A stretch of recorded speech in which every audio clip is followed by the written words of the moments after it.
Good afternoon everyone. কেমন আছো তোমরা সবাই? আশা করি আল্লাহর রহমতে সবাই ভালো আছো। তো কেমন চলছে তোমাদের দিনকাল? আচ্ছা, দিনকাল সম্পর্কে যেহেতু জিজ্ঞেস করলাম, তোমরা আমার এই ভিডিওটা যেহেতু এখন দেখতেছো, so আমি বলতেই পারি যে তোমরা সবাই এই মুহূর্তে মেডিকেল অ্যাডমিশন টেস্টের জন্য পরীক্ষার্থী। ঠিক আছে। আচ্ছা, তাহলে নিজের পরিচয়টা আগে একটু দিয়ে নিই। আমি হচ্ছে কি Mohammad Shahriar Al Hasan, arm forces medical college, third year, and পাশাপাশি ISSB green card in army medical corps. আচ্ছা, এই কথাটা কেন বললাম, কারণ আমাদের টাইমে, অর্থাৎ আমরাই লাস্ট ব্যাচ অ্যাকচুয়ালি যারা এই ফ্যাসিলিটিটা পাচ্ছি। এর এরপরে দুটা ব্যাচ আরো আসলো, তারা মানে আমরাই ছিলাম হচ্ছে গিয়ে লাস্ট এএমসি কোর আর কি, আর্ম ফোর্সেস মেডিকেল কলেজে। এটা এরপরে আপাতত হচ্ছে গিয়ে অফ আছে এখন, পরে পরবর্তীতে চালু হলে তোমরা অবশ্যই পাবো। ঠিক আছে। আচ্ছা, যেহেতু তোমরা আমারই ক্লাস করতেছো, অর্থাৎ তোমরা সবাই এখন মেডিকেল টেস্ট বা অ্যাডমিশন টেস্ট দেওয়ার জন্য আগ্রহী। ঠিক আছে। তো তোমাদের জন্য আমার একটা বিশেষ গুরুত্বপূর্ণ ক্লাস, আজকে আমরা কিছু বিশেষ গুরুত্বপূর্ণ জিনিস আলোচনা করব। তোমাদের মধ্যে অনেকেই ফার্স্ট টাইমার এবং কি সেকেন্ড টাইমারও আছে। ঠিক আছে। আচ্ছা, যাই হোক না কেন, এখন আমরা যেহেতু সবাই মেডিকেল পরীক্ষা দেওয়ার জন্য নিজের মনোবলকে সেট করতে পারছি, first timer and second timer for both, তাহলে আমাদেরকে এই জিনিসগুলো অবশ্যই জেনে যেতে হবে। ঠিক আছে। তাহলে আজকে আমাদের পড়ার যে মেইন টপিক সেটা হচ্ছে মেডিকেল অ্যাডমিশন টেস্টে আসা জেনারেল নলেজ। ওকে। এখন খেয়াল করো, জেনারেল নলেজ কিন্তু আমার মেডিকেল, ডেন্টাল, আর হচ্ছে গিয়ে আর্ম ফোর্সেস মেডিকেল কলেজ সবগুলাতেই কিন্তু আসে। ঠিক আছে। মোটামুটি 10টার মতো কোশ্চেন থাকে, এই 10টা কোশ্চেন কিন্তু খুবই গুরুত্বপূর্ণ। তোমার মেডিকেলের চান্স পাওয়া আর না পাওয়া কিন্তু এই 10টা কোশ্চেনের উপরে ডিপেন্ড করে, কারণ তোমরা তো জানোই যে মেডিকেলের চান্স পাওয়াটা কতটা টাফ। তার উপরে আবার শুনতেছি নতুন নাকি কিছু চেঞ্জেস নিয়ে আসবে। আশা করি জিনিসটা তোমাদের জন্য আরো বেশি কঠিন হওয়ার থেকে সহজই হবে, বাট কে জানে কি হয়। ঠিক আছে। আচ্ছা, যাই হোক, ওসব কথা এখন আমরা কান না দিই। তাহলে আজকে আমাদের পড়ার যে বিষয়বস্তুগুলা, জেনারেল নলেজ রিলেটেড পড়াশোনা, তো তোমরা ফার্স্টে দেখতে পারতেছো নিচেই আছে আমার যে জিকে কোশ্চেন, মেডিকেল অ্যাডমিশন 24-25। ঠিক আছে। তাহলে আমরা শুরু করি কি কিছু কোশ্চেন অ্যানালাইসিস এর মাধ্যমে, তাই না? কারণ ডেফিনেটলি আমরা কিভাবে পড়াশোনা করবো এখনকার, আমাদের মানে অ্যাডমিশনের জন্য পড়াশোনা হবে অ্যানালাইসিস ভিত্তিক পড়াশোনা। তার পাশাপাশি ডেফিনেটলি মুখস্থ তো করতেই হবে, বুঝতেও হবে। নট জাস্ট জেনারেল নলেজ তো হচ্ছে কি তোমার মুখস্থ করার জিনিসপাতি, তারপর জেনারেল নলেজ যদি বোঝার কথায় আসি, বোঝার কিছু নাই। ইভেন্ট গুলাকে বা যেই জিনিসটা তুমি কনজিউম করতেছো বা পড়তেছো সেটাকে একটু নিজের মতো করে সাজায় নেওয়া যায়। ঠিক আছে। ধরো যে আমরা একটা ইভেন্ট সম্পর্কে পড়তেছি যে অমুক সময় ওইটা হয়েছিল, ধরো যে ইখতিয়ারউদ্দিন বখতিয়ার খলজি আসছিল, সেটা ফিল করা যাচ্ছে সে আসছিল, আশা করে এই কাজগুলো করছে, হ্যাঁ এগুলো। ঠিক আছে। তো যাই হোক, এছাড়া বাকি অন্যান্য সাবজেক্টের জন্য তোমাদের পরামর্শ থাকবে যে এখন থেকে শুরু করো, বুঝে বুঝে পড়ার চেষ্টা করো। ঠিক আছে। জিনিসগুলো যত ভালো বুঝবা, মেডিকেল কেন যে কোনো অ্যাডমিশন টেস্টে আরামসে ক্র্যাক করতে পারবে। ঠিক আছে। ওকে। এবার খেয়াল করো যে আমাদের অ্যানালাইটিক্যাল পড়াশোনার প্রথম পার্ট হচ্ছে প্রশ্ন দেখা।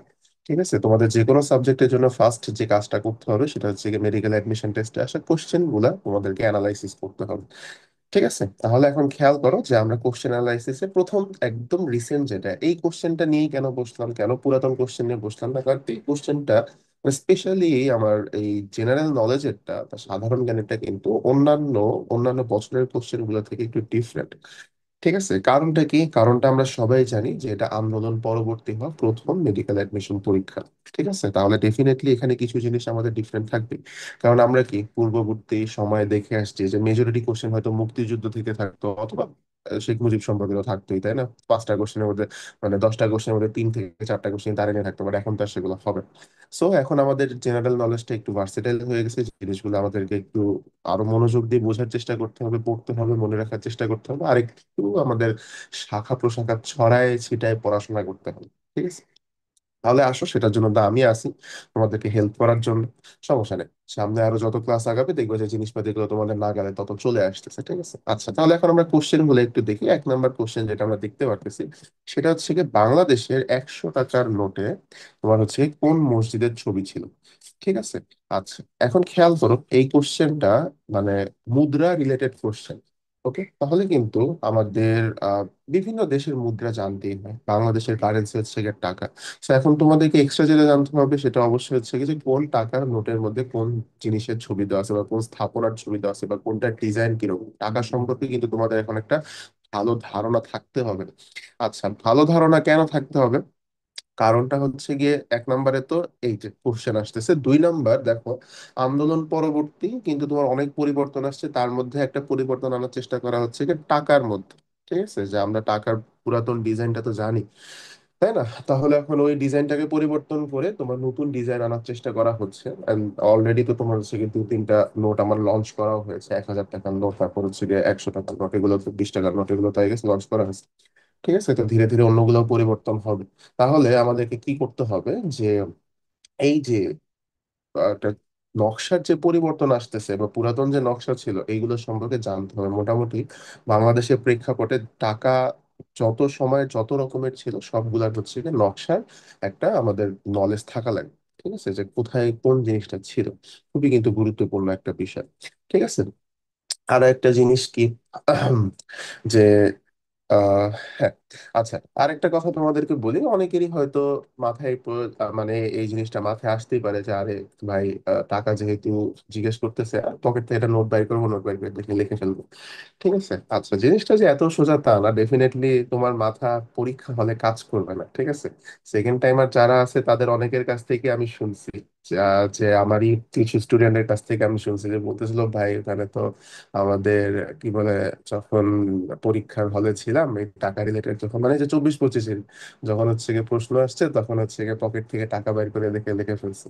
আচ্ছা, এখন তোমরা হয়তো একটা জিনিস সম্পর্কে একটু অবগত থাকবে, জিনিসটা কি, যে পরীক্ষার হলে তোমার যে সকল গতিবিধি কিন্তু নজরদারি করা হয়। তো ডেফিনেটলি ওখানে তুমি পকেট থেকে টাকা বাইর করতে যাওয়া, যেটাই বাইর করতে যাও না কেন, ওখানে কিন্তু তুমি একটা খারাপ মার্কিং এর মধ্যে পড়ে যাবে। And আমরা তো একটা বিষয় সম্পর্কে হয়তো অবগত, ঠিক আছে, এটা মিথ না real we don't know, but এই জিনিসটা বিশ্বাস করা আমাদের স্বাস্থ্যের জন্যই ভালো।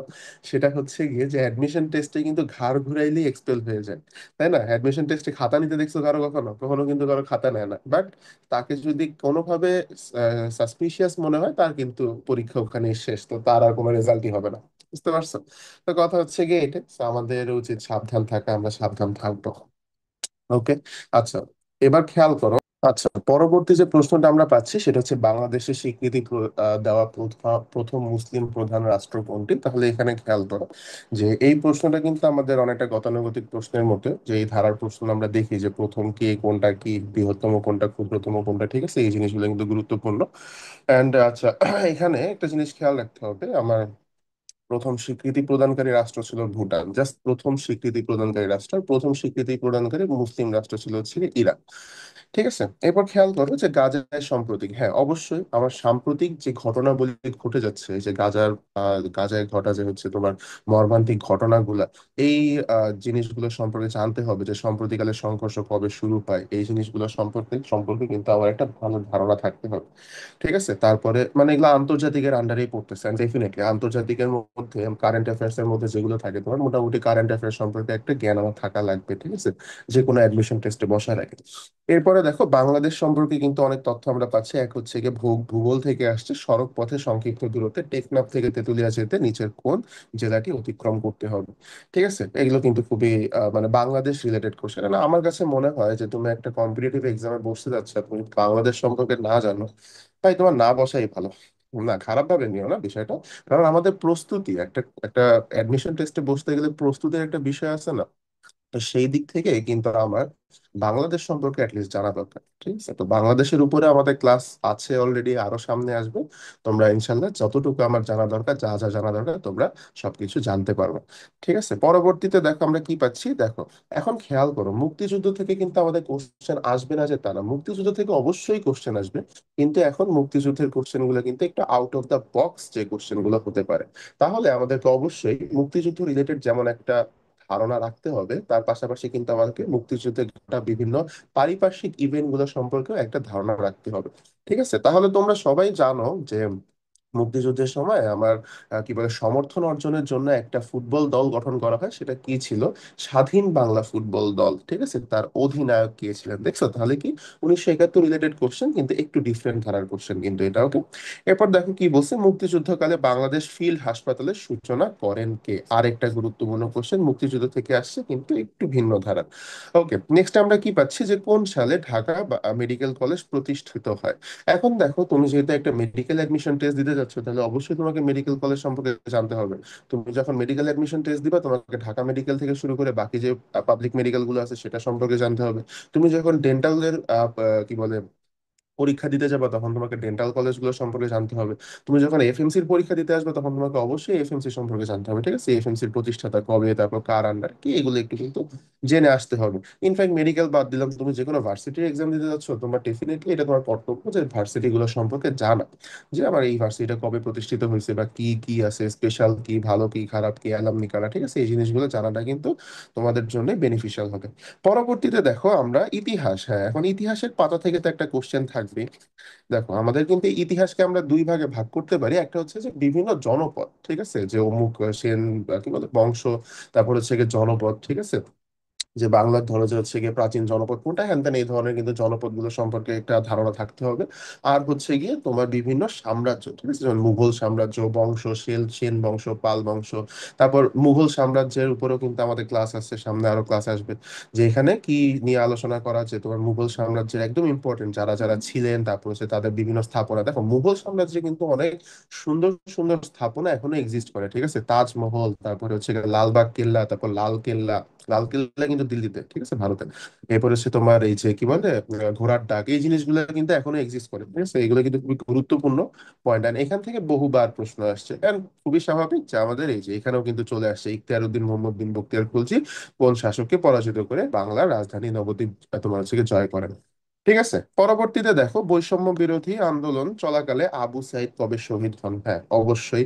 যেহেতু আমরা একটা ইভেন্ট ইভেন্ট বলবো না, একটা হচ্ছে কি ইতিহাসের সাক্ষী, সেই ইতিহাস থেকে তো আমার প্রশ্ন আসবে, তাই না? তাহলে এই যে দেখো এসে পড়ছে, তাহলে আমাদের জুলাই আন্দোলন বা হচ্ছে বৈষম্য বিরোধী আন্দোলন সম্পর্কিত যে সকল তথ্য আছে এগুলো জানতে হবে। অলরেডি এগুলোর উপরে আমাদের ক্লাস আছে, তোমরা সেগুলা থেকে সকল তথ্য পেয়ে যাবে।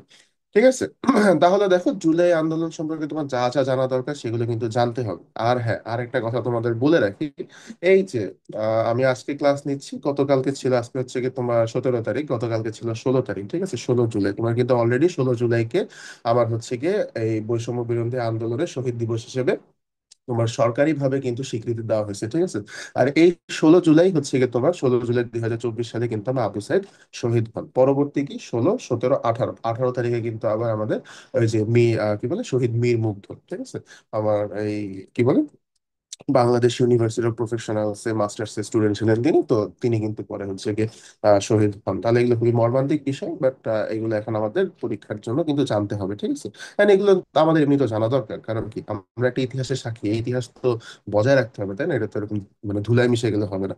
আচ্ছা, এছাড়া দেখো, এছাড়া একটা টাইপের কোশ্চেন আমরা পাচ্ছি এখান থেকে, সেটা হচ্ছে কি অ্যাসেপ্টিক সার্জারির জনক কে। সো অবভিয়াসলি মেডিকেল টেস্ট পরীক্ষা যেহেতু দিতে আসো, দু একটা কোশ্চেন তো একটু এই ধরনের থাকবে।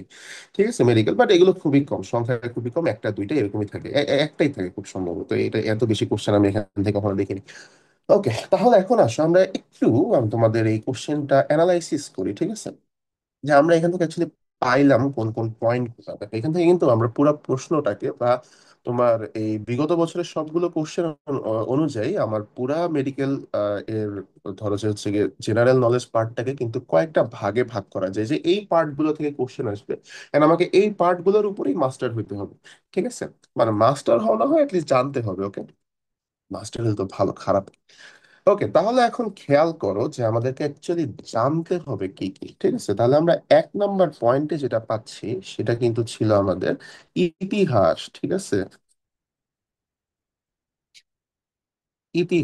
ইতিহাসের এখন আবার দুইটা পার্ট আছে, ওই যে বিভিন্ন জনপদ, যেটা কিনা অতটা ইম্পর্টেন্ট না, এখান থেকে কোশ্চেন কমই আসে। আর তোমাদের যদি মানে যদি মনে হয় যে আরে ভাই জনপদ তো অনেক, এই আছে ওই আছে, পান্ডু মান্ডু কি কি অতগুলো আছে, বাট অতগুলো লাগে না আসলে। ঠিক আছে, সত্যি কথা বলতেই গেলে তোমার আমরা এই যে এত বছর যে সমাজ বই পড়ে আসছি না, এই সমাজ বইয়ের মধ্যে যা আছে এর বাইরে তেমন একটা কোশ্চেন তারা করেও না। আচ্ছা, এত বছরের অভিজ্ঞতায় যে মানে দেখতেছি আর কি। আচ্ছা, আরেকটা কি তোমার হচ্ছে গিয়ে এই শাসনগুলা, ঠিক আছে, মুঘল শাসন, তারপর হচ্ছে গিয়ে মানে বাংলায় ইসলাম, তোমার হচ্ছে মুসলিম শাসন, ঠিক আছে।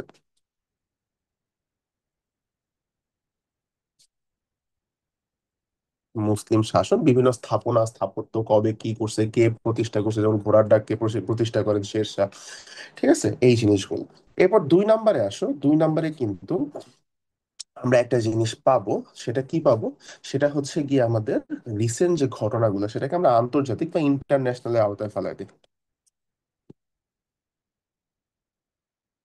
ইন্টারন্যাশনাল বিষয়গুলো, ঠিক আছে, যে বর্তমানে যেটা ঘটতেছে, তো তোমাদের মোটামুটি আমার 2024-25 অ্যান্ড তোমরা তো হচ্ছে 25-26 পরীক্ষা দিবে না? হ্যাঁ, 2024-25-এর মধ্যে যে ইভেন্ট গুলো ঘটছে এগুলো সম্পর্কে কিন্তু জানতে হবে। ইন্টারন্যাশনালের মধ্যে আরো কিছু পয়েন্ট আসে, যে নোবেল বিজয়ী কে, তারপর হচ্ছে গিয়ে তোমার আর কি ছিল ঘটনা, কোন দেশে কি ঘটতেছে, জাতিসংঘ খুবই গুরুত্বপূর্ণ একটা পয়েন্ট, ঠিক আছে। এগুলো কিন্তু আমাদের অবশ্যই ভালো মতো পড়তে হবে, যে জাতিসংঘের কোনটা কি, কিভাবে কি, বর্তমানে কি চলতেছে, এই রিলেটেড কিন্তু আমার ইনফরমেশন গুলো জানা লাগবে। এরপরে হচ্ছে কি 3 নম্বরে যদি আমরা যাইতে চাই, যেটা তোমাদেরকে বললাম যে ভাই, একটা কম্পিটিটিভ এক্সামে বসতে যাচ্ছ, সেটা আবার বাংলাদেশ থেকে, আর যদি বাংলাদেশ সম্পর্কে না জানো কেমনে হবে? So definitely Bangladesh. এখন দেখো, বাংলাদেশ সম্পর্কে কিন্তু আসলে এমন মনে করো না যে ভাই বাংলাদেশ সম্পর্কে তো জানার জিনিসের অভাব নেই, বাট তারপরও কিছু জিনিস জানতে হবে। তার মধ্যে একটা কি, একটা হচ্ছে কি যে বাংলাদেশের ভূগোল বা হচ্ছে কি আয়তন, তারপর জনসংখ্যা, এই জিনিসগুলো জানতে হবে, শিক্ষার হারটার এগুলো জানতে হবে, মানে একদম নতুন সার্ভে অনুযায়ী যে জিনিসগুলো বের হয়। এটার জন্য তোমাদেরকে একটা বেস্ট মানে জিনিস রেকমেন্ড করি। মনে আছে আমরা যখন হচ্ছে গিয়ে ক্লাস 1, 2, 3, ঠিক আছে, 3 বা 4 পর্যন্ত, এই টাইমটাতে যখন আমরা পড়াশোনা করতাম, তখন কিন্তু আমাদেরকে একটা বই দেওয়া হতো, ঠিক আছে, বোর্ডের বইগুলোর সাথে একটা, না না, এই বইটা দেওয়া হতো না, এই বইটা খুব সুন্দর কিনতে বলা হতো। যাই হোক, এরকম বড় একটা বই ছিল, ঠিক আছে, সচরাচর অন্যান্য বইগুলো থেকে একটু বড় একটা বই ছিল, সাদা কালার একটা বই ছিল। বইটার নাম ছিল খুব সম্ভবত মানচিত্র, ঠিক আছে। 9, 10, সরি, আমরা ক্লাস 1 থেকে 3 কি 4 পর্যন্ত এই বইটা পাইতাম, এরপরে আর দিত না। তাহলে এই বইটার মধ্যে কিন্তু তোমার বাংলাদেশ রিলেটেড যা যা জানা দরকার সবকিছুই লেখা আছে। তো কেউ যদি এই বইটা একবার পড়তে পারে, তার কিন্তু বাংলাদেশ সম্পর্কে আমার মনে হয় না কিছু বাকি থাকবে। ওখানে বাংলাদেশ, বাংলাদেশের মুক্তিযুদ্ধ, বাংলাদেশকে কোন সেক্টরে ভাগ করা হয়েছিল, সবগুলা জিনিস ছিল, বুঝছো। তোমরা যদি কোনোদিন ওই বইটা একবার খুলে দেখো, আমাদের ওই বইটা কিন্তু পড়াইতো না, ওর উপরে পরীক্ষা হতো না, আমাদের স্কুলে তোমার ধরো যে একটু এখান থেকে পড়া টরা দিতই আর কি। কিন্তু ওই বইটা যদি জোগাড় করতে পারো, এটা কিন্তু তোমার যে কোনো অ্যাডমিশন টেস্টের জন্য অনেক গুরুত্বপূর্ণ একটা বই হিসেবে মানে কাজে দিবে, ঠিক আছে। এছাড়া আরো তো বইয়ের অভাব ছিল আমার, বুঝছো, যে ওই বইয়ের মধ্যে যে বিভিন্ন দেশের মুদ্রা সম্পর্কে লেখা ছিল, যদিও মুদ্রা থেকে কোশ্চেন তেমন একটা আসে না, সে 10 বছর 15 বছর আগে কোশ্চেন আসতো, এখন তেমন একটা কোশ্চেন আর তেমন আসে না, একটা দুইটা আসে, বাট তারপরও ঠিক আছে। আচ্ছা, তো ওই বইটা জোগাড় করতে পারলে তোমরা করে ফেললো, বাংলাদেশের মানচিত্র সম্পর্কে সব জানতে পারবা, যে দেশের কোথায় কি আছে, কোন করছে, আমি খুবই আশা করি। কারণ এগুলো তো আমরা সেই কত সালে পড়ছি, 2008, 2009, 2010 এরকম সালে পড়ছি, 2014 সালে, ঠিক আছে। আচ্ছা, এরপর খেয়াল করো, যে বাংলাদেশ সম্পর্কে তো জানলাম, এরপর অবশ্যই একটা টপিক তো আমরা কোনোভাবেই মিস করতে পারি না। সেটা হচ্ছে কি আমাদের বৈষম্য বিরোধী আন্দোলন, আর হচ্ছে কি জুলাই রিলেটেড সবকিছু, ঠিক আছে। জুলাই রিলেটেড যত ক্যালেন্ডার আছে বা হচ্ছে কি যত ঘটনা তোমাদের ঘটে গেছে, এই জিনিসগুলো অবশ্যই জানতে হবে, ঠিক আছে। তো জুলাইয়ের উপরে আমাদের একটা ক্লাস আছে, সেটা তোমরা অবশ্যই দেখবা।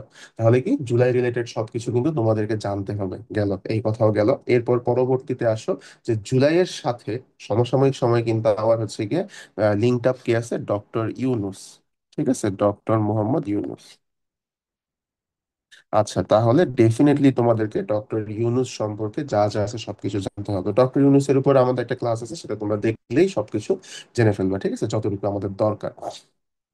ওকে, এরপর খেয়াল করো, ডক্টর ইউনুস আর জুলাই সম্পর্কে যখন আমরা জানতে পারলাম, তখন আমাদেরকে নেক্সটে যেটা করতে হবে সেটা হচ্ছে কি অবশ্যই মুক্তিযুদ্ধ সম্পর্কে জানতে হবে, ঠিক আছে। মুক্তি যুদ্ধ। মুক্তিযুদ্ধ সম্পর্কে এখন কি আমাদের একটু আউট অফ দ্য বক্স যে জানতে হবে। আউট অফ দ্য বক্স বলতে আমি কি বুঝাচ্ছি, যে পারিপার্শ্বিক যে জিনিসগুলা, ঠিক আছে, পারিপার্শ্বিক বলতে এই যে দেখো ওই টাইমে কি বলে তোমার এই যে যে হাসপাতালটা গঠন হয়েছিল করেছিল সেটা কে করলো, তারপর হচ্ছে ফুটবল দলের আমার অধিনায়ক কে ছিলেন, ফুটবল দল এই এই ফুটবল দল স্বাধীন বাংলা ফুটবল দল কয়টা ফুটবল মানে অ্যাবাউট দ্য হোল কনসেপ্ট আর কি, যে তোমার ফুটবল দল কি কি করছে কি করছে কিভাবে সমর্থন জাগাইছে কয়টা খেলা খেলছে কই খেলছে কয়টা জিতছে কয়টা হারছে। তো যাই হোক আমার পারিপার্শ্বিক যে বিষয়গুলো আছে এগুলো অবশ্যই ভালো মতো জানতে হবে, যে ওই টাইমে চলচ্চিত্রগুলো কি কি ছিল এইগুলা, ঠিক আছে। তারপর বিদেশি কোন কোন হচ্ছে কি সাহায্য আমরা পেয়েছি, কারণ এই পয়েন্ট গুলা থেকে সবসময় মোটামুটি কোশ্চেন আসে। আর এখন তো আমরা দেখলাম যে তোমার গতানুগতিক ইভেন্টের থেকে এখান থেকে কোশ্চেন যে কয়টা 71 রিলেটেড যে কয়টা কোশ্চেন আসছে সে কয়টা কিন্তু আমার হচ্ছে কি একটু আউট অফ দ্য বক্সই ছিল। ঠিক আছে, তাহলে এখন দেখো আমরা এখানে টোটাল 5টা পয়েন্ট পাইলাম: ইতিহাস, ইন্টারন্যাশনাল, বাংলাদেশ, জুলাই, মুক্তিযুদ্ধ। মোটামুটি যদি তোমরা এই 5টা পয়েন্ট পড়তে পারো, এই 5টা পয়েন্ট সম্পর্কে যদি তোমরা হচ্ছে গিয়ে ধারণা পাইতে পারো, তাহলে কিন্তু তোমাদের আর বিশেষ একটা কি বলে কষ্ট হওয়ার কথা না এই ইয়াকে কোশ্চেন গুলো ক্র্যাক করতে। ঠিক আছে। আচ্ছা, বাংলাদেশের মধ্যে ডেফিনেটলি টাকা পয়সা সবকিছুই চলে আসতেছে, আমরা কি আর কিছু মিস করলাম? অধিনায়ক কে ছিলেন? টেকনাফ তেতুলিয়া সংঘর্ষ, ইখতিয়ার উদ্দিন মোহাম্মদ মুখতিয়ার খলজি, বৈষম্য বিরোধী আন্দোলন। ওকে, তাহলে মোটামুটি এইগুলো ঠিক আছে। এটাই হচ্ছে কি আমাদের কোশ্চেন অ্যানালাইসিস। আর এটা কোশ্চেন শুধু 2024 সালের কোশ্চেন থেকে আমি বলতেছি না, 24-25 না। এটা মোটামুটি বিগত যত বছরের কোশ্চেন আসছে সবগুলোর অ্যানালাইসিস ওয়াইজ এই কোশ্চেন গুলা মানে এই টপিক গুলা কিন্তু একদম কমন টপিক। ঠিক আছে, যে super common topic, not just হচ্ছে কমন টপিক। তো ডেফিনেটলি আমাদেরকে এই জিনিসগুলো জানতে হবে। আচ্ছা, তাহলে এখন তো আমরা মোটামুটি জানলাম যে কোশ্চেন থেকে আসে, অ্যানালাইসিস করলাম তো। মানে যেই টপিকটা নিয়ে তোমাদেরকে আমি এতক্ষণ একটু মানে কথা শুনাইলাম যে না জেনে যাওয়াটা বোকামি, তো সেই টপিকটা নিয়ে আমরা একটু আলোচনা করতে পারি, ঠিক আছে। তাহলে আজকের আমাদের ক্লাসটা কি নিয়ে? আজকের আমাদের ক্লাসটা হচ্ছে গিয়ে মেইনলি বাংলাদেশ সম্পর্কিত। আর স্পেসিফিক করে যদি আমি তোমাদেরকে বলি, তাহলে বেসিক্যালি আমাদের বাংলাদেশের সম্পদ সম্পর্কিত, ঠিক আছে। এখন আসো খেয়াল করো, সম্পদ কথাটা মাথায় আসলে তোমার মাথায় কি আসবে ফার্স্টে? জমি জমা, টাকা পয়সা, ঠিক আছে। আমাদের কাছে সম্পদ বলতে কি টাকা পয়সা। তাহলে এখন টাকা পয়সায় যদি সম্পদ হয় তাহলে টাকা পয়সা সম্পর্কে জেনে আসি, টাকা পয়সা তোমার কোত্থেকে আসছে। তাহলে মুদ্রা ও টাকশাল। এখন খেয়াল করো যে টাকশাল যে তোমরা বলো, টাকশাল কি? টাকশাল অ্যাকচুয়ালি যেখানে মুদ্রাটা ছাপানো হয় সেটাকে হচ্ছে টাকশাল, ওটার নামই টাকশাল। ঠিক আছে, নট লাইক এটা একটা ওয়ার্ড, ওটার নামই দেওয়া হয়েছে টাকশাল। তাহলে আমার কি বাংলাদেশের একমাত্র নোট ছাপানোর সিকিউরিটি প্রিন্টিং প্রেস এটা আমার কোথায়? এটা হচ্ছে কি আমার গাজীপুরে অবস্থিত, ঠিক আছে। আর এটার নাম কি? নাম হচ্ছে কি টাকশাল। ওকে। এটি কত সালে চালু হয়? আমার হচ্ছে কি 1989, হ্যাঁ 89 সালে চালু করা হয়। এরপর কি উপমহাদেশে প্রথম মুদ্রা আইন পাশ হয় কবে? আমার 1883 সালে, ঠিক আছে। তাহলে এটা হচ্ছে প্রথম মুদ্রা আইন এই সময় পাশ হয়। এরপর খেয়াল করো যে লর্ড ক্যানিং আমার 1807 মানে এই যে ইংরেজ আমলে লর্ড ক্যানিং কি করছে, 1857 সালে উপমহাদেশে প্রথম কাগজের মুদ্রা চালু করেন। তাহলে এই উপমহাদেশ গুলাতে তোমার কাগজের মুদ্রা চালু হয় কবে? 1857 সালে। খুবই গুরুত্বপূর্ণ কিন্তু। এর আগে কি ছিল? ওই যে সোনা রূপা তামা এগুলো ছিল, ঠিক আছে। এরপরে আসলে তোমার কি আসতেছে, বাংলাদেশের প্রথম টাকা ও মুদ্রার নকশাকারক কে ছিলেন? কে মুস্তফা, ঠিক আছে। সেটা কিন্তু একটা গুরুত্বপূর্ণ পয়েন্ট। ওকে, তাহলে এখন আমরা মুদ্রা টাকশাল সম্পর্কে জানলাম। পরবর্তী যদি এখন বাংলাদেশের সম্পদ বলি তাহলে মাথায় কি আসবে? জমি জমা, তাই না? তারপর হচ্ছে গিয়ে ধরো বন জঙ্গল। তাহলে আসো জমি জমার মধ্যে একটা জিনিস আমরা পাচ্ছি জমি জমা রিলেটেড, সেটা হচ্ছে কৃষি। ওকে, তাহলে কৃষির মধ্যে আমরা প্রথম কথায় কি পাচ্ছি, যে অর্থনীতিতে কৃষির অবদান, ঠিক আছে। কৃষির অবদান কত? একদম রিসেন্ট জরিপ অনুসারে, যে 2000 কত সালে, 2019 সালে একদম লাস্ট যেটা হয়েছিল এরপর আর হয়নি। তো এই জরিপ অনুসারে আমরা কি পাচ্ছি, যে তোমার ও না আচ্ছা এটা হয়েছে তোমার 2024 সালে, হ্যাঁ হ্যাঁ, 24 সালের জরিপ অনুযায়ী আমরা পাচ্ছি যে তোমার কৃষিতে অবদান হচ্ছে আমার 11.3%, ঠিক আছে। আচ্ছা, আর হচ্ছে মোট জনসংখ্যা কত আমাদের? 17.15 কোটি, ঠিক আছে। তাহলে 17.15 কোটির মধ্যে 11.3% আমার সরি জনসংখ্যা এত। আর এর মধ্যে 45% হচ্ছে কি আমার কৃষি কাজে নিয়োজিত, ঠিক আছে।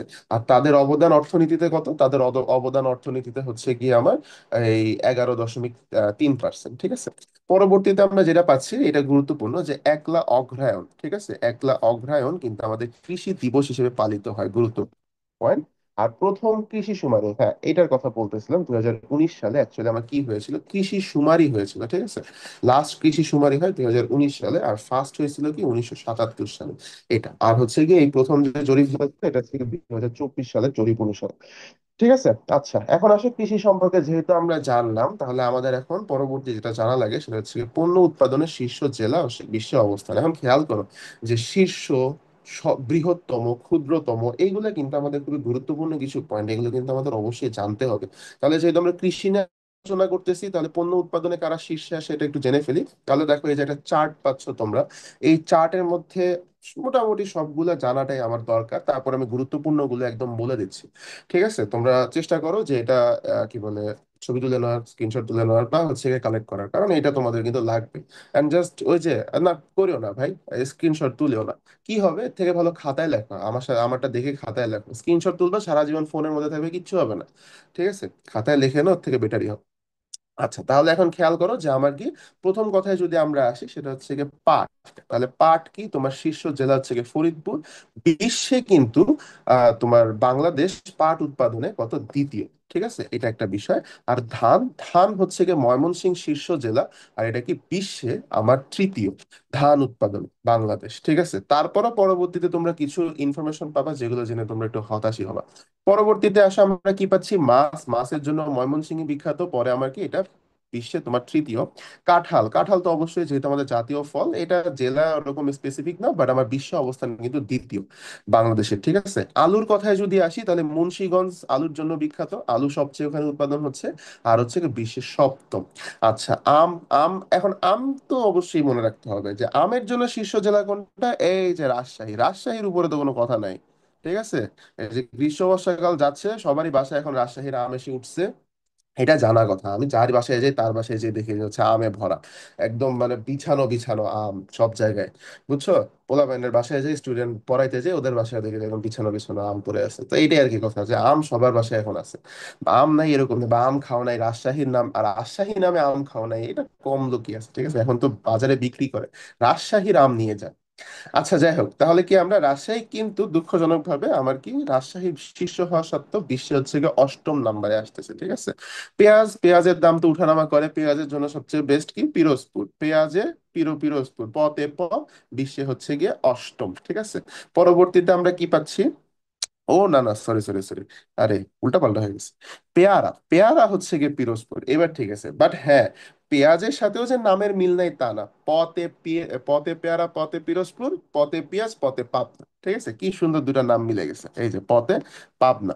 এটা কি পেঁয়াজের জন্য আবার বিশ্বে হচ্ছে গিয়ে তৃতীয়, তাহলে এটা একটা ভালো দিক। আচ্ছা, আর তোমার কি পেয়ারার জন্য পিরোজপুর হচ্ছে সবচেয়ে কি বলে শীর্ষে, আর বিশ্বে হচ্ছে গিয়ে তোমার অষ্টম। এরপর চা, চায়ের কথা তো ভুলাই যাবে না। চায়ের জন্য তোমার কি মৌলভীবাজারের উপরে কোনো কথা আছে নাকি? হ্যাঁ, ঘুরতেই তো যাবা, এই যে অ্যাডমিশন টেস্ট শেষ করে তো ট্যুর দিবা মৌলভীবাজার চা খাওয়ার জন্য, তাই না? চা বাগানে সবাই একটা একটা করে ট্যুর দিবা তাহলে। আচ্ছা, তাহলে মৌলভীবাজার, আর পৃথিবীতে যদি বলি তাহলে হচ্ছে কি চতুর্থ, খুবই গুরুত্বপূর্ণ। পরবর্তী গুলা তেমন একটা গুরুত্বপূর্ণ না, এখানে আমরা আর দুই একটা যদি দেখতে চাই তাহলে তামাকটা দেখতে পারো। ঠিক আছে, এগুলো আমি এই তামাকটা রিলেটেড আমি আচ্ছা, তামাকের জন্য বেস্ট কোনটা আসতেছে, তামাকের জন্য বেস্ট হচ্ছে গিয়ে কুষ্টিয়া, আর হচ্ছে গিয়ে পৃথিবীতে দ্বাদশ। ঠিক আছে, আর বাকিগুলো তেমন গুরুত্বপূর্ণ না। তাহলে একদম যদি ইম্পর্টেন্টের কথা বলি তাহলে অবশ্যই পাট, ধান, কাঁঠাল, আম, পেঁয়াজ, পেয়ারা, চা, আর হচ্ছে গিয়ে তামাক। আর ভুট্টার কথায় যদি আসি, দিনাজপুর 26তম, ভুট্টাটা একটু জেনে রাখতে পারো। ঠিক আছে, এগুলো কিন্তু খুবই গুরুত্বপূর্ণ। আদার দেন দ্যাট বাকিগুলো একবার তুমি রিডিং করে নিবা, তাহলে মোটামুটি তোমার একটা ধারণা হয়ে যাবে। ঠিক আছে, ওকে। তাহলে এখন যেহেতু আমরা শীর্ষ টির্ষ সবকিছু জেনে ফেললাম, এখন আসো আমাদের যেহেতু প্রধান খাদ্য কি, প্রধান খাদ্য ধান না, ধান রিলেটেড আমরা কিছু আলোচনা করেই ফেলি কি এবং। তাহলে ধানের মধ্যে দেখো আমার প্রথম কথাই কি দাঁড়াইলো, প্রথম কথাই দাঁড়াইলো হচ্ছে কি ধান আমাদের প্রধান খাদ্য, যেটা মাত্র বললাম। দ্বিতীয় কথায় কি, যেটা তোমরা অলরেডি জানো যে বিশ্বে এটার অবস্থান কি তৃতীয়, মানে বিশ্বে এটার না, বাংলাদেশের অবস্থান হচ্ছে গিয়ে তোমার ধান উৎপাদনের তৃতীয়। ঠিক আছে, ময়মনসিংহ জেলায় সবচেয়ে বেশি ধান উৎপাদিত হয়, তিনটা ইনফরমেশন আমরা অলরেডি জানছি। বিশ্বের সবচেয়ে বেশি ধান উৎপাদন হয় চীনে। বাংলাদেশের মানুষ এত ভাত খায়, তারপর হচ্ছে কি চীনে হচ্ছে কি তোমার ধান উৎপাদনের পরিমাণ বেশি।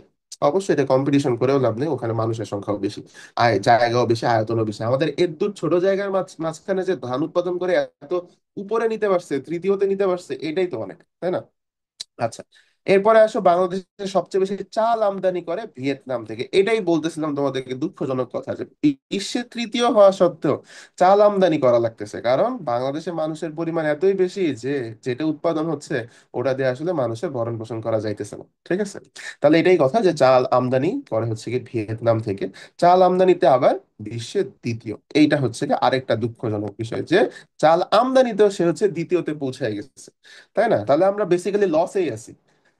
আচ্ছা, এবার খেয়াল করো, বাংলাদেশের সবচেয়ে বেশি চাল কল হচ্ছে গিয়ে নওগাঁ জেলায় পাওয়া যায়। তারপর কৃষি প্রধান স্বয়ং বাংলাদেশ, এইসব দরকার নেই আর তোমাদের চাষের সময়, এগুলো জাস্ট আমাদের জানার জন্য কিছু এক্সট্রা ইনফরমেশন দেওয়া, যাতে তোমাদের পারিপার্শ্বিক জিনিসগুলো তোমরা একটু একটা মনে রাখা। দেখো, সবসময় তোমাদেরকে কি বলি, ইম্পর্টেন্ট জিনিস তো পড়বা, কিন্তু তার আগে পুরাটা একবার রিডিং পড়বা। কারণটা কি, তুমি ইম্পর্টেন্ট জিনিস কোনোদিনও মনে রাখতে পারবে না যদি না কিনা তুমি কনটেক্সট সম্পর্কে তোমার কোনো ধারণা না থাকে। ঠিক আছে, যে কোনো সাবজেক্ট আগে কনটেক্সট সম্পর্কে ধারণা নিয়ে নিবা, তারপর ইম্পর্টেন্ট জিনিস তুমি মুখস্থ করবে না মনে রাখবা, সেটা তোমার ইচ্ছে। ওকে, এবার আসো চাষের সময়ের উপর ভিত্তি করে। আচ্ছা, তা আমাদের দেশে মেইনলি হচ্ছে কি তিন ধরনের আমরা ধান পাই, সেটা হচ্ছে কি আউশ, আমন আর হচ্ছে কি বোরো। ঠিক আছে, এটা হচ্ছে কি সময়ের উপর ভিত্তি করে কিন্তু ভাগ করা হয় যে কোনটা কোন সময় হচ্ছে। এরপরে আরো কিছু যদি এক্সট্রা ইনফরমেশন তোমাদেরকে দিতে চাই, সেটা হচ্ছে কি বাংলাদেশ এর প্রধান হচ্ছে কি বলে, প্রধান ধান হচ্ছে বোরো। ঠিক আছে, বোরোটাই সবচেয়ে বেশি পরিমাণে পাওয়া যায় সব জায়গাতে। আর রোপা আমন ধান ধান কাটা হয় অগ্রহায়ণ পৌষ মাসে। আচ্ছা, এগুলা গেল উৎকৃষ্ট মানের মধ্যে তোমার হচ্ছে। আচ্ছা, এইগুলোর নাম তো তোমরা শুনছোই, এইগুলো একটু খেয়াল রাখবা। দিনাজপুরের কাটারি ভোগ, বরিশাল ও পটুয়াখালী অঞ্চলের বালাম, তারপর হচ্ছে ময়মনসিংহের বরই, এরপর হচ্ছে নোয়াখালী কুমিল্লা অঞ্চলে হচ্ছে গিয়ে কালিজিরা, চিনিগুড়া। এই চিনিগুড়া চিনা না এরকম তো কেউ নেই, আছে কেউ? সবাই খেয়েছে চিনিগুড়া। ঠিক আছে। আচ্ছা, এরপর দেখো আন্তর্জাতিক ধান গবেষণা ইনস্টিটিউট, সেটা হচ্ছে কি IRRI। বাংলাদেশেরটা কি BRRI, বিরি, আর এটা হচ্ছে ইরি। তাহলে আমাদের ইরি কোথায় অবস্থিত? এটা হচ্ছে গিয়ে ফিলিপাইনের ম্যানিলায়। এই যে এটাই হচ্ছে আমাদের সেই বিরি। ঠিক আছে, ফিলিপাইনের ম্যানিলাতে হচ্ছে তোমার অবস্থিত। আচ্ছা, খেয়াল করো, এটা কি 1960 সালে তোমার হচ্ছে প্রতিষ্ঠিত। খুবই কিন্তু ইম্পর্টেন্ট একটা পয়েন্ট, এটা আমি আগেও দেখছি কোনো না কোনো একটা ভার্সিটিতে তোমার কোশ্চেন আসছে। ভার্সিটিতে না হলেও BCS এ তো ডেফিনেটলি আসছিল। ঠিক আছে। আচ্ছা, ইরি কর্তৃক উদ্ভাবিত উচ্চ ফলনশীল ধানের মধ্যে কি আছে? ইরি 8। তারপর হচ্ছে সর্বপ্রথম যে ধান কি বলে এদেশে চালু করা হয়, সেটা হচ্ছে ইরি 8। ঠিক আছে, এখনো বর্তমানে রয়েছে। এবার আসো, মেডিকেল রিলেটেড একটা কোশ্চেন তোমাদেরকে বলি। এটা কত সালে, 18 19 কি 17 18 সালের দিকে আসছিল, যে কি বলে তোমার নিচের কোনটি একটি ধানের জাত? ঠিক আছে, তাহলে আমার কি ছিল ওখানে নাম দেওয়া, মানে পাখি ছাড়াও একটা ধানের জাত।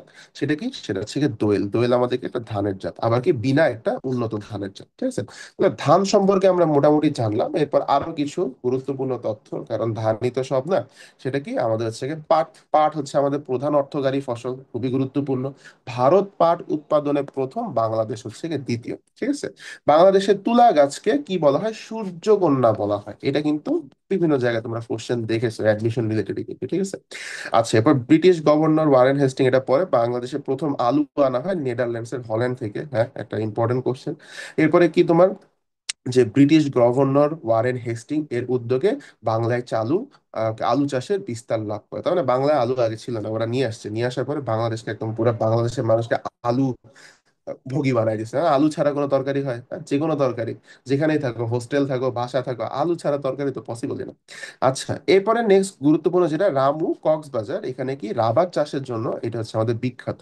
ঠিক আছে, রপ্তানি আয়ের দিক থেকে সবচেয়ে অর্থকারী ফসল হলো তামাক। এই জন্যই তোমাদেরকে তামাকটাকে দাগাইতে বলছিলাম। ঠিক আছে, যে তামাক সবচেয়ে বেশি উৎপাদন হয় কুষ্টিয়া, আর হচ্ছে গিয়ে বিশ্বে কততম, 12তম ছিল, তাই না? আচ্ছা, তাহলে কি অর্থকারী ফসল রপ্তানি, বাংলাদেশ থেকে প্রচুর পরিমাণ তামাক রপ্তানি হইতেছে। এবার কি বরিশালকে বলা হয় বাংলাদেশের শস্য ভাণ্ডার, গুরুত্বপূর্ণ একটা পয়েন্ট। ঠিক আছে, এগুলো কিন্তু মেডিকেলে বিভিন্ন সময় এসেছে, পুরাতন মানে আগের বিভিন্ন বছরে। ওকে, তাহলে এখন আমরা যেহেতু মোটামুটি বাংলাদেশের কোন সম্পদ, এই যে ধান পাট সম্পর্কে জানতে পারলাম, এখন আমরা আরেকটা সম্পদ নিয়ে আলোচনা করবো। ঠিক আছে, এই সম্পদটা সম্পর্কে জেনে তোমরা অনেক খুশি হবা। And তোমরা জানো অলরেডি, তোমরা খুশি হবা কেন? কারণ এই সম্পদটা সম্পর্কে আমরা আলোচনা করার পর, আমরা যখন শিক্ষিত হয়ে যাবো, আমরা যখন জানতে পারবো এটা কি, তখন দেখা যাবে কি সবাই পাগলা হয়ে যাবে ওখানে ট্যুর দেওয়ার জন্য। সো আসো, আজকে তোমাদের পড়াও হইলো, সাথে ট্যুর গাইড হিসেবে কাজটা করে দিই। সেটা হচ্ছে কি আমাদের সুন্দরবন। তো সুন্দরবন সম্পর্কে তোমরা সবাই খুব ভালো মতোই জানো একটা জিনিস, যেটা কিন্তু হচ্ছে গিয়ে পৃথিবীর সবচেয়ে বড় ম্যানগ্রোভ ফরেস্ট। ঠিক আছে, যেটা বাংলাদেশে অবস্থিত। বাংলাদেশের সম্পদ, বাংলাদেশের গৌরব হিসেবে বলতে পারো। এখানে কিন্তু প্রতি বছর পর্যটনের জন্য অনেক মানুষ আসে দেশের বিদেশের বহু জায়গা থেকে। ঠিক আছে, তাহলে এখন আসো সুন্দরবন সম্পর্কে আমরা প্রথম যে জিনিসটা জানবো সেটা হচ্ছে গিয়ে যে বিশ্ব ঐতিহ্য ও গুরুত্ব। ওকে, তাহলে প্রথম কথা তোমাদেরকে আমি যেটা বললাম সেটা সুন্দরবন কি, সুন্দরবন হচ্ছে গিয়ে আমাদের পৃথিবীর বৃহত্তম ম্যানগ্রোভ বন। দ্বিতীয় যে কথাটা লেখা আছে এখানে, এটি বাংলাদেশের বৃহত্তম বদ্বীপ। মনে পড়ে কিছু তোমাদের? বিশ্বের বৃহত্তম বদ্বীপ কোনটা? সেটা হচ্ছে কিন্তু বাংলাদেশ। বাংলাদেশের বৃহত্তম বদ্বীপ কোনটা? সেটা হচ্ছে গিয়ে আমার, হ্যাঁ, এই সুন্দরবন। ঠিক আছে, তাহলে আমরা একটু ইন্টার রিলেট করি। তোমার বিশ্বের হচ্ছে বাংলাদেশ, আর বাংলাদেশের হচ্ছে গিয়ে সুন্দরবন। ঠিক আছে, বৃহত্তম বদ্বীপের দিক থেকে। ওকে, আচ্ছা, এরপরে নেক্সটে আসো। বাংলাদেশ এবং ভারতের বিস্তৃত সুন্দরবনের মোট আয়তন প্রায় হচ্ছে কি 10,000 বর্গ কিলোমিটার। মানে তোমরা এটা আগে থেকেই জানো যে বাংলাদেশ আর ভারত উভয় জায়গাতেই কিন্তু সুন্দরবন অবস্থিত। ঠিক আছে, কিন্তু বাংলাদেশে সেই সুন্দরবনের পরিমাণ বেশি, 62%। এই জন্য বাংলাদেশ, মানে সুন্দরবন আসলে বাংলাদেশের বা বাংলাদেশের নামের সাথে তোমার সুন্দরবন জড়িত, ভারতের সাথে তেমন একটা না। আচ্ছা, এখন খেয়াল করো যে সাতক্ষীরা, খুলনা, বাগেরহাট জেলায় সুন্দরবনের বেশিরভাগ এলাকা অবস্থিত। খুবই গুরুত্বপূর্ণ একটা পয়েন্ট। এগুলো কিন্তু আমরা বিভিন্ন সময় বিভিন্ন মেডিকেল অ্যাডমিশন টেস্টে দেখি। ঠিক আছে, যে নিচের কোন এলাকার সাথে সুন্দরবন জড়িত না। ওকে, বা কোনটাতে বেশিরভাগ রয়েছে। আচ্ছা, মাত্র 95 কিলোমিটার পটুয়াখালী এবং বরগুনা জেলায় অবস্থিত। তাহলে কিছু খুবই সামান্য পরিমাণ আমার কোথায়, পটুয়াখালী আর হচ্ছে গিয়ে বরগুনা জেলার মধ্যে অবস্থিত। সুন্দরবনের পূর্বে রয়েছে বলেশ্বর, পশ্চিমে রয়েছে হচ্ছে গিয়ে রায়মঙ্গল নদী। তাহলে এই যে তোমাদের ট্যুর গাইড হিসেবে দুটো নদীর নাম বলে দিলাম, নদী দুটো ভিজিট করে আসো। ঠিক আছে, আচ্ছা, এরপর খেয়াল করো সুন্দরবন অংশে হাড়িভাঙা নদী বাংলাদেশ ও ভারতকে বিভক্ত করে। তাহলে তো হাড়িভাঙা নদী অবশ্যই দেখতে, সরি, হাড়িয়া ভাঙা বলতেছিলাম, হারিয়া ভাঙা নদী। ঠিক আছে, তাহলে এটা কি বাংলাদেশ আর ভারতকে হচ্ছে কি তোমার বিভক্ত করেছে। ওকে, তাহলে এই যে দেখে আসি, সমস্যা নেই। একটা মেডিকেল কলেজ সিকিউর করো, ভালো মতো পরীক্ষা টরীক্ষা দিয়ে ইনশাল্লাহ, তারপরে হচ্ছে গিয়ে একটা ট্যুর দিও। ঠিক আছে, ভালো মানের একটা ট্যুর দিও। ওকে, নেক্সটে আসতেছে হচ্ছে 1992 সালের 21শে মে সুন্দরবন দেশের প্রথম রাম রামরাজ স্থান হিসেবে স্বীকৃতি লাভ করে। আচ্ছা, ঠিক আছে, এগুলো অত ইম্পর্টেন্ট পয়েন্ট না। যাই হোক, পরবর্তীতে আমরা যেটা পাচ্ছি সেটা হচ্ছে গিয়ে যে আন্তর্জাতিক, মানে আন্তর্জাতিক প্রেক্ষিতে সুন্দরবনের যে গুরুত্ব, সেটা প্রথমে আমার আসতেছে মেডিকেলে আসা একটা কোশ্চেন। সেটা হচ্ছে গিয়ে ইউনেস্কো 1997 সালের 6 ডিসেম্বর সুন্দরবনকে 798তম ওয়ার্ল্ড হেরিটেজ হিসেবে ঘোষণা করে। ওকে, এটা কিন্তু তোমার অলরেডি মেডিকেলে আসছে একবার। ঠিক আছে, তাহলে কত, 798তম তোমার হচ্ছে গিয়ে কবে, তোমার 1997 সালে। ঠিক আছে, এই জিনিসটা কিন্তু ভুললে চলবে না। আচ্ছা, এরপরে খেয়াল করো যে সুন্দরবন বাংলাদেশের জাতীয় বন, তা তো আমরা খুব ভালো মতোই জানি। 14ই ফেব্রুয়ারি সুন্দরবন দিবস হিসেবে পালিত হয়। তাহলে এবার আসো আসল কথা, 14ই ফেব্রুয়ারি কি? হ্যাঁ, কি ইনোসেন্স হাজার চেষ্টা করতেছো? সবাই জানো 14ই ফেব্রুয়ারি কি। তাহলে তোমার 14ই ফেব্রুয়ারি যাদের ভ্যালেন্টাইন্স ডে নাই, তারা কি করবো আমরা? আমরা হচ্ছে গিয়ে সুন্দরবন দিবস পালন করবো। ঠিক আছে, এরা ভালো, ওই ফালতু ভ্যালেন্টাইন্স দিবস পালন পালন করার থেকে সুন্দরবন দিবস পালন করো, ইট উইল বি বেটার। ঠিক আছে, তাহলে এখন সুন্দরবন দিবস পালন করার জন্য তোমাদের তাই একটা সুন্দরী দরকার, তাই না? তাহলে সেই সুন্দরীকে আমাদের হচ্ছে গিয়ে প্রধান গাছ সুন্দরী, এই নাম অনুসারে কিন্তু সুন্দরবনের নাম হয়েছে সুন্দরবন। তাহলে একজন অ্যাডমায়ার করার জন্য মানুষ না হোক, গাছ পাওয়া গেছে, সুন্দরী গাছ, উল্টা গাছকে অ্যাডমায়ার করা ভালো হবে, গাছ থেকে আমরা আরো বেশি বেনিফিট পাই, তাই না?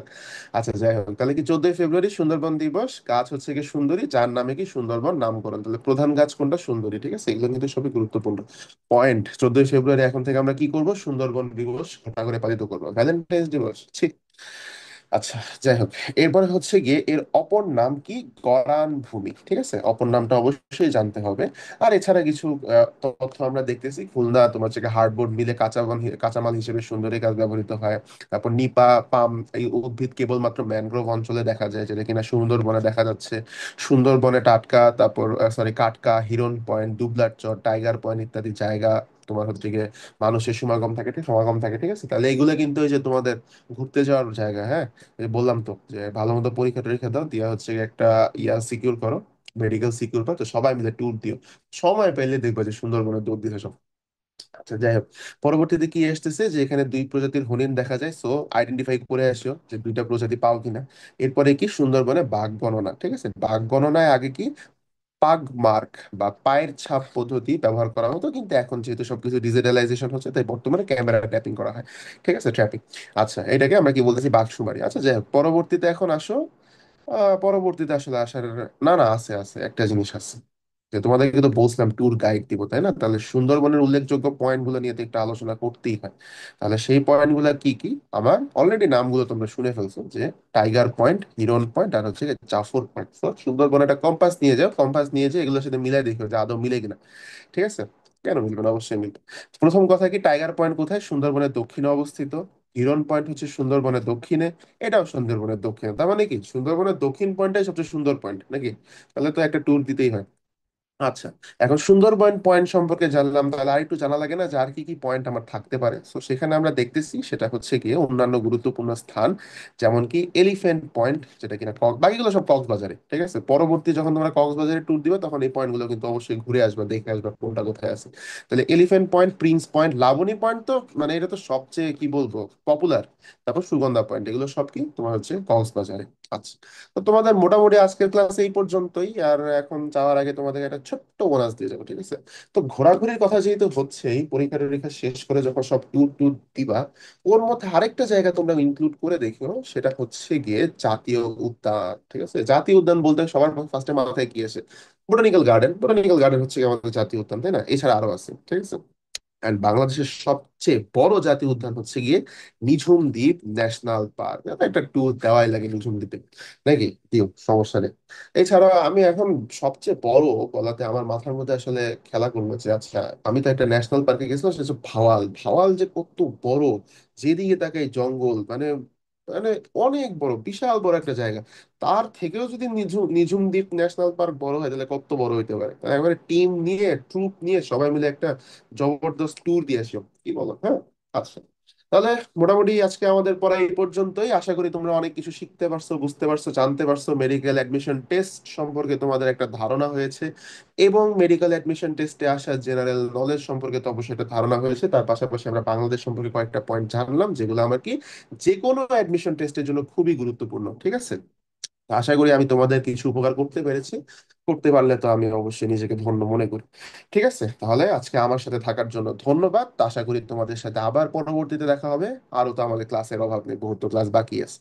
ঠিক আছে, তো see you soon, and best regards, best wishes, best of luck for your exam. See you soon in medical campus.